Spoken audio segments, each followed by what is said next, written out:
Hey everyone, it's been a while since I've done this, but things are kind of moving and changing and there's things to talk about. So I use my vlog channel for two reasons, and I haven't used it lately, but I use it for two reasons. One is so in 10 years time when I'm all set up in life and music's going well and I've got people saying, Courtney, how do you even get started? I can tell them to go back to the start of this channel and watch everything that I've done. There's so much stuff that no one teaches you and you kind of learn on your own.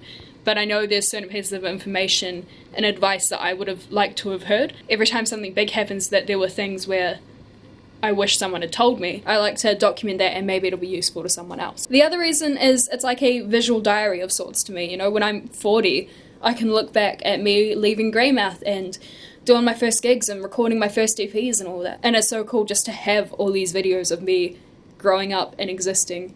And I know that future me is gonna love looking back. So right now, life is kind of ticking both of those boxes. There are things I want to share with people and show them how to do, and it's a memory I want to keep for myself when I'm older. My granddad, who I have been living with for the past 2.5 years, is moving away and selling his house, and that means Liam and I have to get our own place. So for the first time, we're applying to view properties and going to viewings and then applying to rent the property and trying to make that work as 19-year-olds when there are families who earn much more and look much better on paper than us. And it's weird and it's hard, but it's also really cool and exciting, and it's just a whole process. Yes, my glasses are taped together. They currently exist as two separate halves. I've ordered a new pair, but due to COVID, Hong Kong is not doing airmail, and so they have to come via ship. And I don't know how long it takes a boat to get from Hong Kong to New Zealand, but I have to tape my glasses together every morning, so. It is currently the 29th of July, and we've had some promising signs after reviewing. The property manager texted Liam and asked when he was available to talk about our application,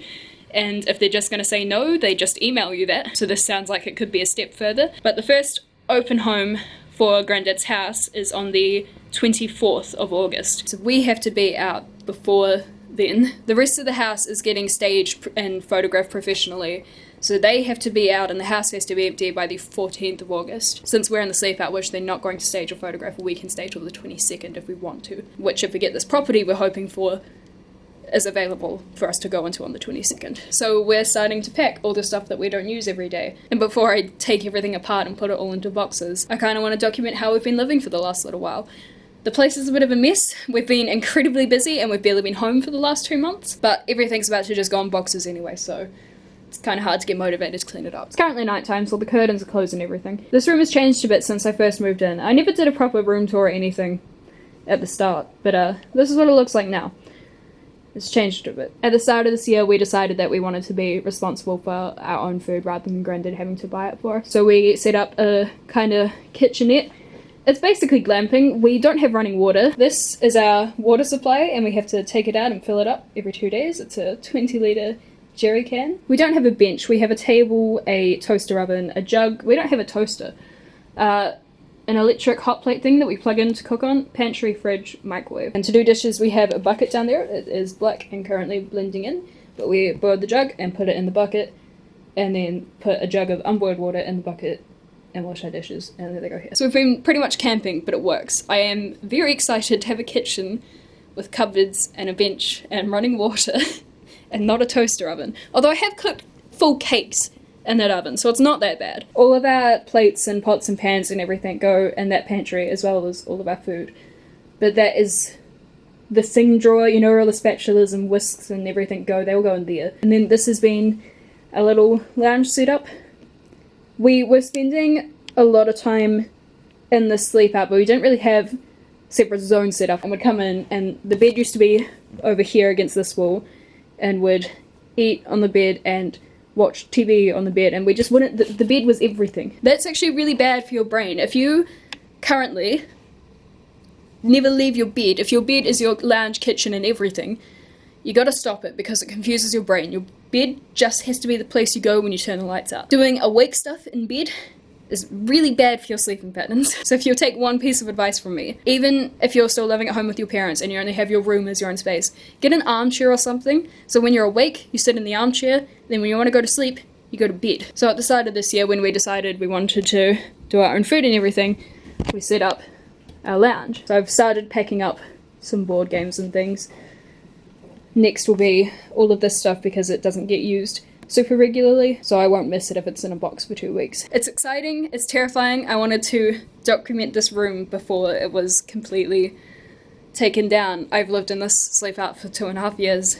It is the only place I've ever lived aside from my parents' house in Greymouth. On the plus side, we're hopefully going to have a 3-bedroom place, which means we'll have a music room. I'm going to get back to packing things up and cleaning, and in a couple of weeks I'll probably be pulling out my camera to film an empty room, so see you then. Today is Saturday and we actually moved into the new house yesterday. We're just going back to the sleep out to clean it up and everything. I haven't actually seen it fully empty because I had to go to the new house and stay there because people were coming to install fire alarms and stuff. They finished packing it up while I was there.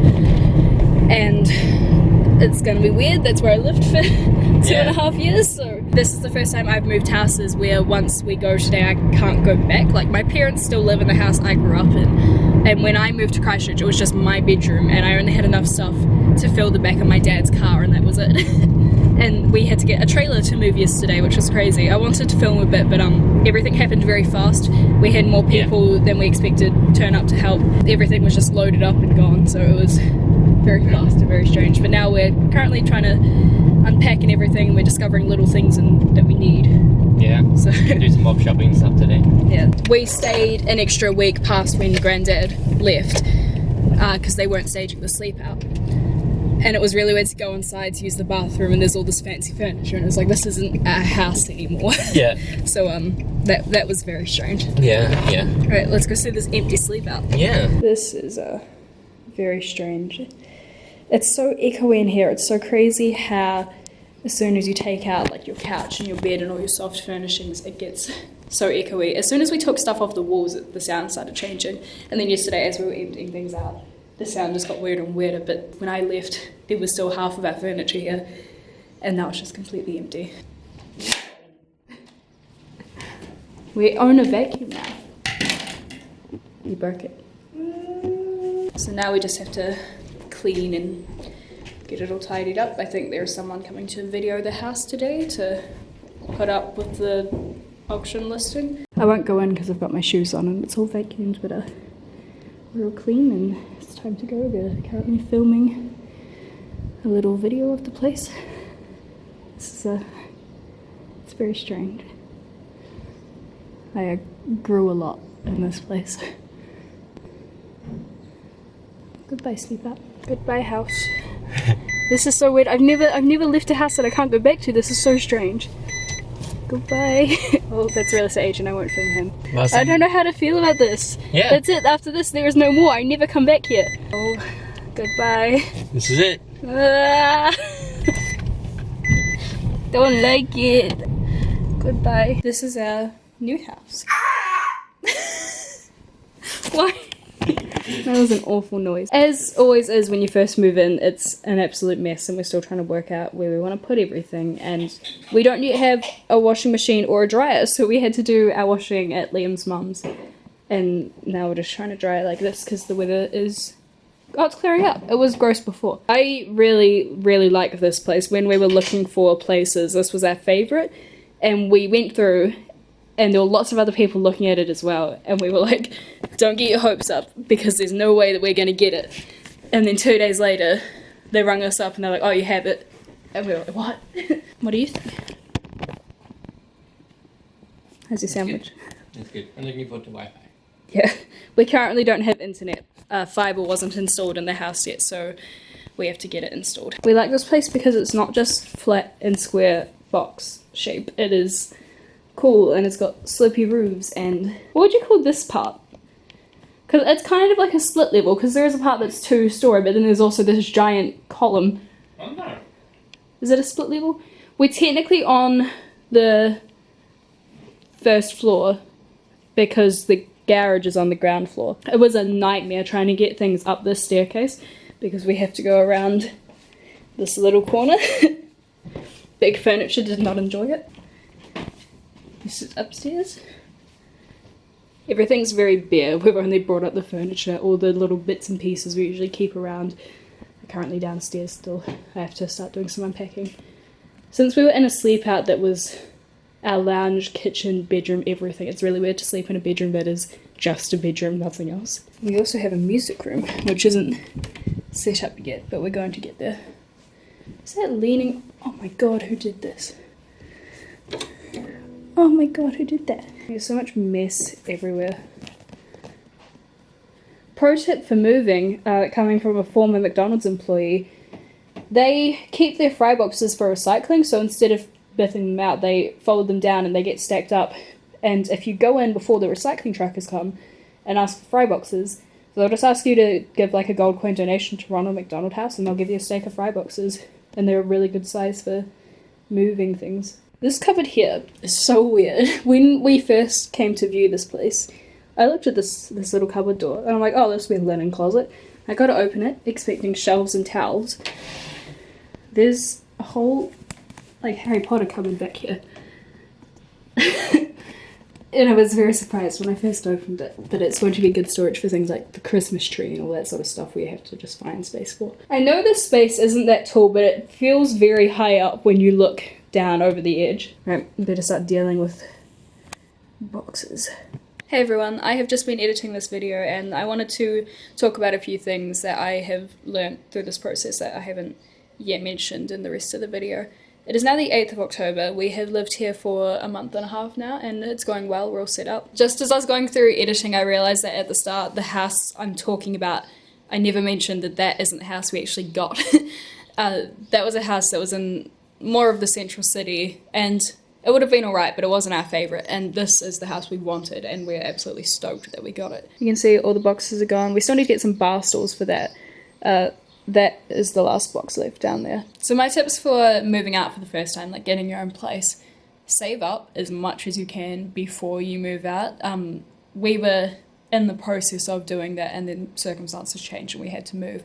I would have liked to have saved more before moving out. So if your circumstances allow, stay where you are and save as much as possible before you move out. Research emergency funds and why saving up 6 months worth of expenses before moving out is a good idea. Basically it's money you've got sitting there, so say you or your partner breaks a leg and can't go to work for 6 weeks. It's to make sure you can still cover rent, or your fridge breaks, you can buy a new fridge. Stuff like that, because I don't know about you guys, but we don't earn enough week to week to replace our fridge if it just broke down tomorrow.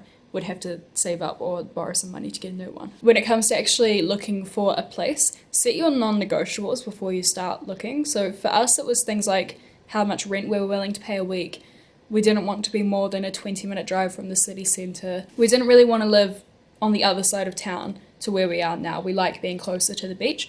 We actually ended up very, very close to New Brighton Beach, which is fantastic. As we speak, Liam is across the road surfing. And smaller things like being close to bus lines were important to us. Op shops and Facebook Marketplace are the only place you need to look for furniture. This table and the chairs I'm sitting on were free from Facebook Marketplace.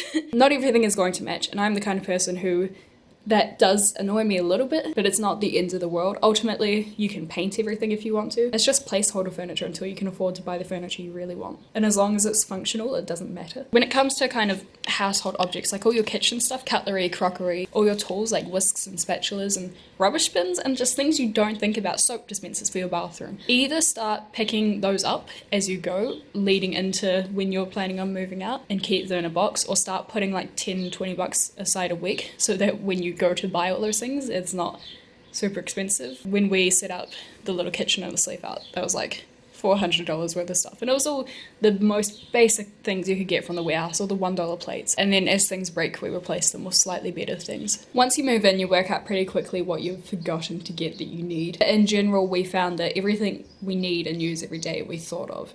There was only a couple of things that we moved in and went, oh, we need to get this today. When you go to property viewings, make sure you present yourself well, like dress tidily. You don't have to get all dolled up, but just be tidy and respectable. A lot of the time when you go to viewings, there are a lot of people walking around, but if you can, even just get 2 minutes to talk to the landlord. When it comes to packing, do it before moving day. We had a lot of stuff in boxes, but then there was also a bunch of little stuff that I was like, yeah, I'll put that in a box tomorrow.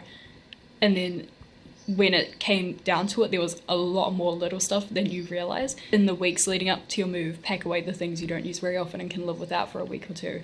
And then in the days leading up to your move, you just go without stuff and put it all in boxes. Like I said earlier, get fry boxes from McDonald's. I don't know if that's a universal thing. I know it's a thing in New Zealand at least. The other thing that really helped with packing was I taped post-it notes to each box, and so as I was putting things in, especially when you're doing the early packing, in case you might need that object before you move out, which there were a couple of things we did. Write it on the post-it note, put it in the box, write it on the post-it note, and then you know where everything is. In the days leading up to the move, Liam needed something and he was like, hey, where have you put this? And I was like, I can tell you exactly which box that is in. And it's also helpful for when you get into the place. It's like, right, what do you need out first? The biggest thing is listen to people who have done what you're trying to do. Since I work at a school, all my colleagues are much older than myself, and most of them own their own houses at this point, but they've all done the renting thing, and so I got a lot of really good advice of them. And parents and grandparents and the people around you, they're a good source of information. It's exciting to be independent and start doing things for yourself, but listen to them before you start doing things for yourself. That's just a little bit of advice from someone who has rented and moved into one house. If you have any questions or anything, I'm happy to answer them if I can in the comments. Moving house is fun. It's very stressful, but it's very fun, especially when it's your first house. I'm gonna go edit this and then probably upload it today, and I'll see you later.